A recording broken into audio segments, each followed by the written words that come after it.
नमस्कार दोस्तों, स्वागत है आप सभी का हमारे YouTube चैनल मंटू वॉइस में। दोस्तों, आज का वीडियो बहुत ही महत्वपूर्ण एवं ज्ञानवर्धक होने वाला है, क्योंकि आज हम आपको सावन का कथा सुनाने वाले हैं। सावन का महीना प्रारंभ हो चुका है। आज के हमारे इस वीडियो में हम आपके लिए सावन मास के सोमवार की पौराणिक कथाएं लेकर आए हैं।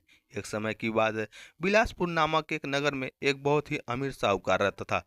उसकी कोई संतान नहीं थी, जिस कारण वह बहुत दुखी रहता था। संतान प्राप्ति के लिए वह हर सोमवार को भोलेनाथ की पूजा किया करता था। संध्या का समय मंदिर में जाकर भगवान शिव के आगे घी का दीपक जलाया करता था। उसकी भक्ति को देखकर माता पार्वती बहुत ही प्रसन्न हुई और भोलेनाथ से कहने लगी, हे प्राणनाथ, यह आपका सच्चा भक्त है, कृपया करके आप इसकी मनोकामना पूरी कर दीजिए। यह सुनकर भोलेनाथ बोले, पार्वती, पूर्व जन्मों के कारण ही इसके भाग में संतान सुख नहीं है। परंतु माता पार्वती नहीं मानी। तब भोलेनाथ ने स्वयं उस साहूकार को सपने में दर्शन दिया और संतान प्राप्ति के लिए वरदान भी दिए। साथ साथ ही अभी बताया कि उसके पुत्र की आयु अल्प आयु होगी और उसकी आयु मात्र 16 वर्ष की होगी। यह बात सुनकर साहूकार बहुत प्रसन्न हुआ, परंतु साथ साथ बहुत दुखी भी हुआ और वह सारी बात उसने अपनी पत्नी को भी बता दी।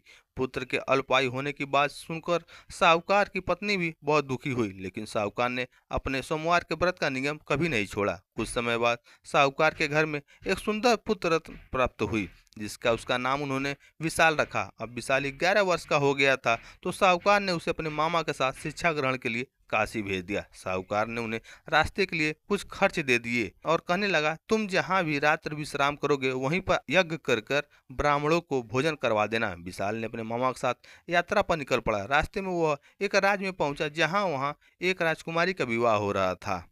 परंतु राजकुमारी का विवाह जिस राजकुमार से हो रहा था वह एक आंख से अंधा था। यह बात किसी को पता न चले, इसलिए राजकुमार के पिता ने विशाल से दूल्हे की जगह पर बैठने की विनती करने लगे।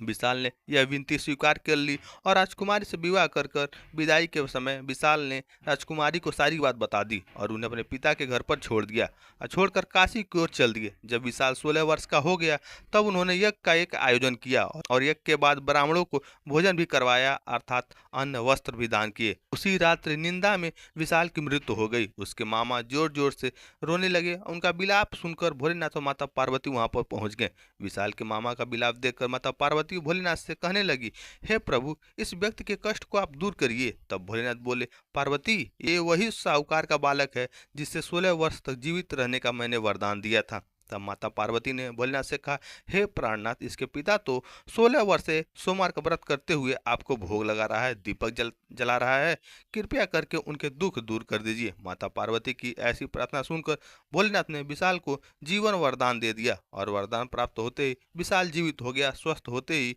वह अपने नगर की ओर वापस लौट गया। अब रास्ते में वह राजकुमारी के पास पहुंचा।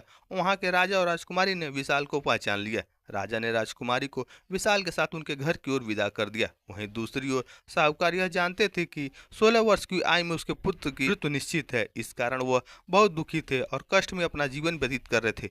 तभी उनका पुत्र विशाल राजकुमारी के साथ गौर पहुंच गया। विशाल को अपनी नई नवाहित पत्नी के साथ देखकर साहूकार और साहूकारनी बहुत प्रसन्न हुए। उसी रात भोलेनाथ ने साहूकार को स्वप्न में दर्शन दिया और कहने लगे, हे साहूकार, तुम्हारे सोमवार के व्रत से मैं प्रसन्न होकर मैं तुम्हारे पुत्र को लंबी आयु प्रदान कर रहा हूँ। यह बात सुनकर साहूकार बहुत प्रसन्न हुआ। दोस्तों, इस कहानी से हमें यही सीख मिलती है कि हम जैसा कर्म करेंगे हमको वैसा ही फल मिलेगा। हे भोलेनाथ, जैसा दुख आपने पहले साहूकार को दिया वैसा किसी को मत देना, और जैसे बाद में उसके पुत्र की आयु प्रदान किए हैं वैसे ही इस कथा को कहने और सुनने वाले सब पर कृपा करिएगा। जय जय भोलेनाथ। दोस्तों, आप लोग को कहानी अगर जो पसंद आई होगी तो वीडियो को लाइक करिएगा और हमारे चैनल पर पहली बार आए हैं तो चैनल को सब्सक्राइब करिएगा और कमेंट बॉक्स में अपनी राय जरूर दीजिएगा कि यह कहानी आप लोग को कैसी लगी। मिलते हैं आपसे कल एक और नेक्स्ट वीडियो में ऐसे ही रोमांचक कहानियों के साथ। तब तक के लिए बाय बाय। हर हर महादेव।